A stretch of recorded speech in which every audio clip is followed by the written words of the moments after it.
ఏరా సంజు, బాగున్నావా? బాగున్నాను. మనం గత వారం ఆకాశం ఎందుకు నీలంగా ఉంది అనే దాని గురించి మాట్లాడుకున్నాం కదా. ఈరోజు మనం సముద్రం ఎందుకు నీలంగా ఉంది అనే దాని గురించి మాట్లాడుకుందామా? నా దగ్గర సముద్రం లేదు కదా, అది పచ్చగుంటేనే ఎర్రగుంటేనే. అయితే నువ్వు భవిష్యత్తులో బీచ్ దగ్గరికి వెళ్ళిన తర్వాత సముద్రం ఎందుకు నీలంగా ఉంది అనే ప్రశ్న వచ్చినప్పుడు నువ్వు ఏం చేస్తావు? నీకు ఇష్టం అయితే చెప్తా, లేకపోతే లేదు. నాకు చెప్తాను, మీరు కూడా చాలా జాగ్రత్తగా వినండి.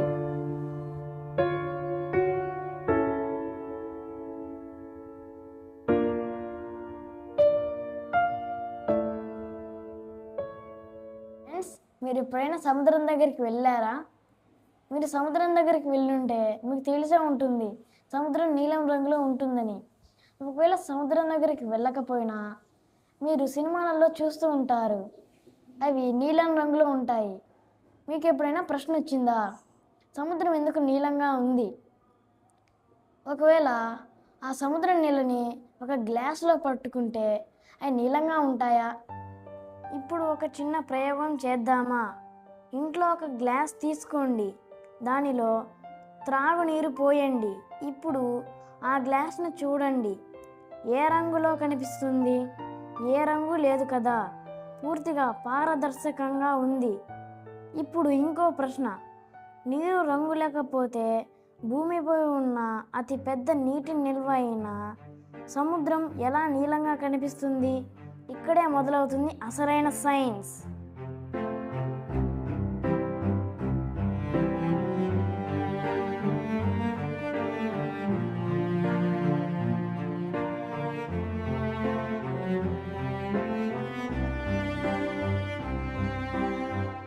సంజు, నీకు ఈ సముద్రం ఎందుకు నీలంగా ఉందో దీని గురించి కొంచెమైనా తెలుసా? నాకు ఒక డౌట్ వస్తుంది అన్నయ్య. ఆకాశం నీలంగా ఉంటుంది కదా, ఆకాశం ప్రతిబింబం సముద్రంలో పడి అది కూడా నీలంగా అయిపోయిందేమో. నువ్వు చెప్పిన దాంట్లో కొంచెం నిజం ఉంది, కానీ అది పూర్తిగా నిజం కాదు. చాలామంది ఏమనుకుంటారో తెలుసా, ఆకాశం నీలంగా ఉంటుంది, దాని ప్రతిబింబమే సముద్రంలో పడుతుంది, అందుకే సముద్రం నీలంగా కనిపిస్తుంది. ఈ మాటలో కొంచెం నిజం ఉంది, కానీ అదే పూర్తి సమాధానం కాదు. ఎందుకంటే మబ్బులు ఉన్న రోజున కూడా సముద్రం నీలంగానే కనిపిస్తుంది. మరి లోతైన సముద్రంలో ఆకాశం కనిపించని కోణాల్లో కూడా నీరు నీలంగానే కనిపిస్తుంది.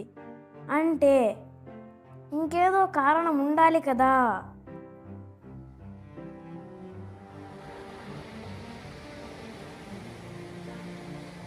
మనం ఇంతకుముందు చెప్పుకున్నట్టుగానే సూర్యకాంతిలో అనేక రంగులు ఉంటాయి అని తెలుసుకున్నాం. ఆ రంగులలో వేరువేరు వేవ్లెంగ్త్స్ కూడా ఉంటాయి.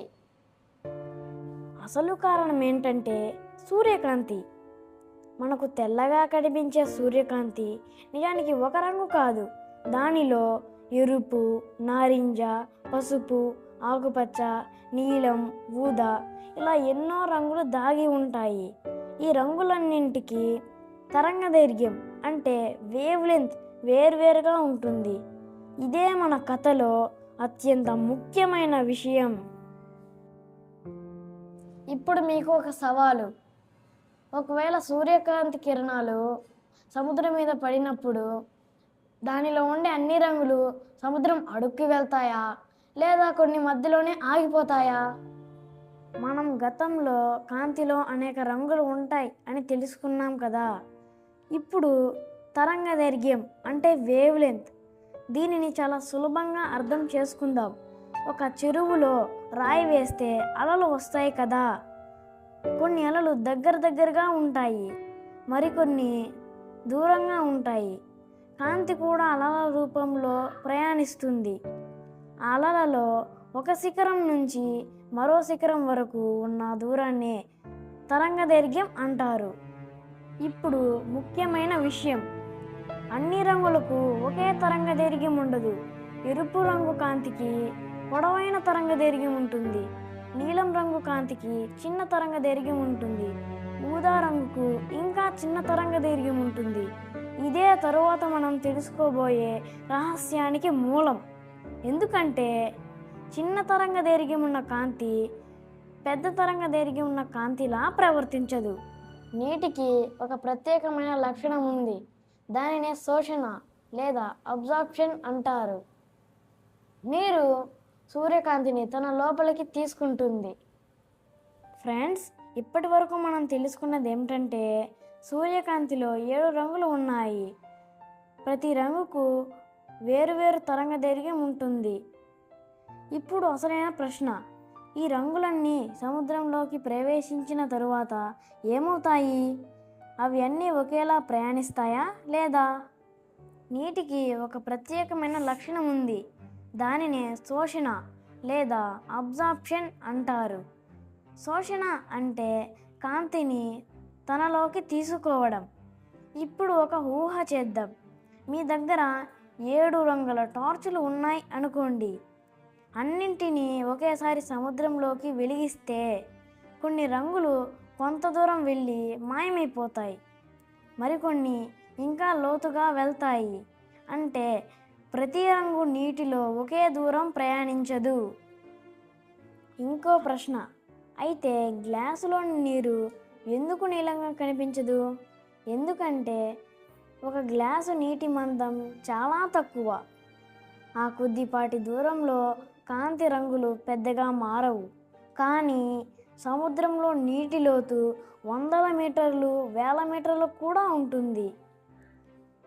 అంత పెద్ద దూరంలో ఎరుపు, నారింజ వంటి రంగులు క్రమంగా తగ్గిపోతాయి. మిగిలిన నీలం కాంతి మన కళ్ళకు ఎక్కువగా కనిపిస్తుంది. మనం గతంలో చెప్పుకున్నట్టుగానే ఆకాశం నీలంగా కనిపించడానికి స్కాటరింగ్, ఇప్పుడు మనం చెప్పుకున్నట్టుగానే స్కాటరింగ్కి ఈ సముద్రంతో ఏమైనా సంబంధం ఉందా? చాలామందికి ఒక అపోహ ఉంది. సముద్రం నీలంగా కనిపించడానికి కారణం ఆకాశం మాత్రమే. కానీ ఇది పూర్తిగా నిజం కాదు. నిజానికి 3 విషయాలు కలిసి పనిచేస్తాయి. సూర్యకాంతి, నీటిలో కాంతి శోషణ, నీటిలో కాంతి వ్యాపనం.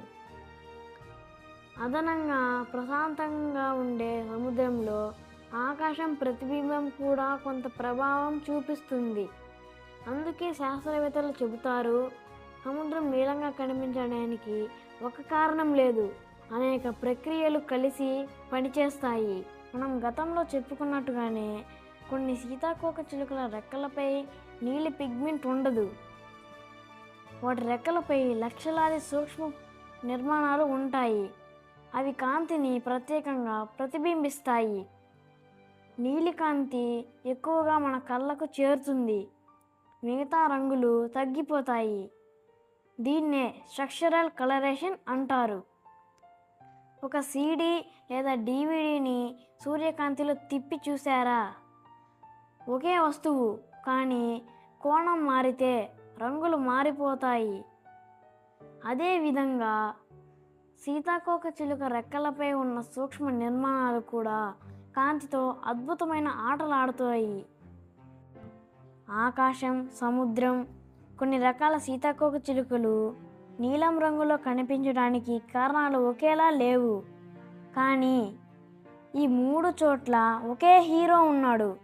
అదే సూర్యకాంతి. సూర్యకాంతి లేకపోతే మనకు ఈ నీలి అందం కనిపించేది కాదు.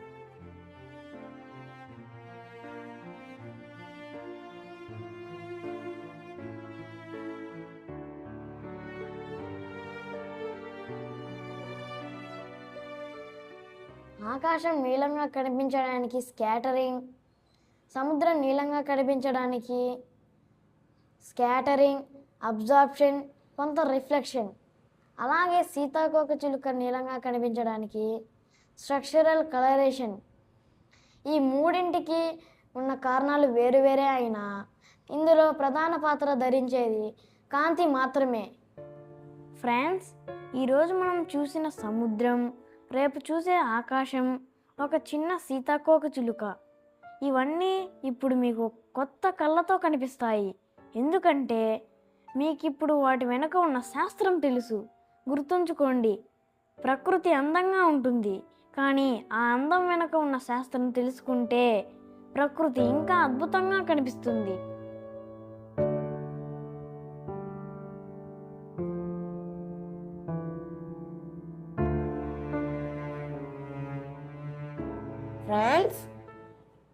సైన్స్ అంటే మన పుస్తకాల్లో ఉండే సూత్రాలు మాత్రమే కాదు, మనం రోజు చూసే ప్రకృతిలో ఉండే అద్భుతాలను అర్థం చేసుకోవడమే సైన్స్.